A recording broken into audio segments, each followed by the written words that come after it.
नमस्कार साथियों, आज मैं फिर आप लोगों के लिए एक बेहद ही प्यारी कहानी लेकर आई हूँ।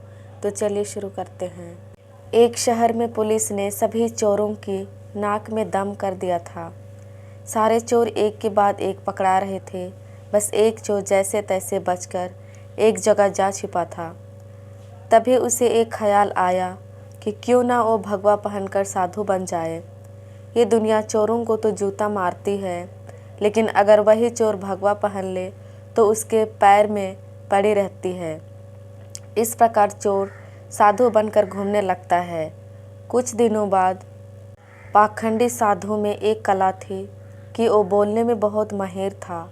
प्रवचन तो उसके बाएं हाथ का खेल था। इस कारण साधु की निकल पड़ती है। उसके बहुत से शिष्य बन जाते हैं। कई लोग उसके आगे पीछे घूमने लगते हैं। उसे मुफ्त में खाने को मिलने लगता है। बस उसे सांसारिक जीवन छूटने का दुख रहता है। पाखंडी साधु जंगल में अपने शिष्यों के साथ रह रहा था। तभी उसके आश्रम में एक सेठ आया। सेठ को भी पाखंडी साधु ने अपने बोलने की कला से प्रभावित कर दिया।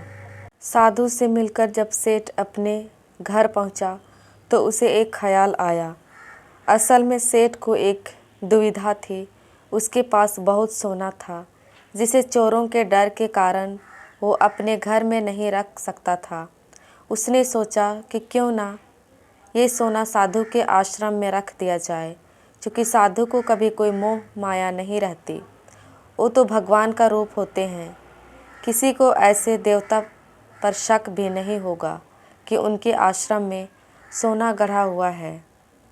ऐसा सोचकर सेठ दूसरे दिन सोना लेकर पाखंडी साधु के आश्रम आता है और उससे पूरी बात बताता है। फिर क्या था, पाखंडी साधु का तो दिल गदगद हो गया। उसकी आंखें तो उस सोने की पोटली से हट ही नहीं रही थी। उस सेठ ने उस सोने की पोटली आश्रम के एक पेड़ के नीचे दबा दी और वहाँ से चला गया। अब साधु को नींद कहाँ आनी थी। वो रात भर उस सोने की पोटली के बारे में सोचता रहा।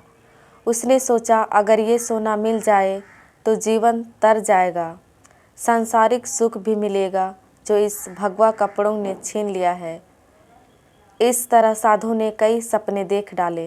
दूसरी तरफ सेठ सोने को आश्रम में रखकर संतुष्ट होकर सो रहा था। कुछ समय बीतने पर साधु ने एक योजना बनाई। उसने सोचा कि वो इस सोने को लेकर चला जाएगा और सेठ को शक ना हो, इसलिए वो उसके घर जाकर जाने की बात कहेगा, ताकि सेठ को ये ना लगे कि साधु सोना लेकर भागा है। अगले दिन साधु सेठ के घर जाता है। सेठ के पास एक व्यापारी बैठा रहता है। साधु को आता देख सेठ खुशी से झूम जाता है और कई पकवान बनाकर खिलाता है। साधु सेठ को अपने जाने की बात कहता है। इस पर सेठ दुखी होकर उसे रोकता है, लेकिन साधु कहता है कि वो एक सन्यासी है, किसी एक जगह नहीं रह सकता। उसे कई लोगों को मार्गदर्शन देना है।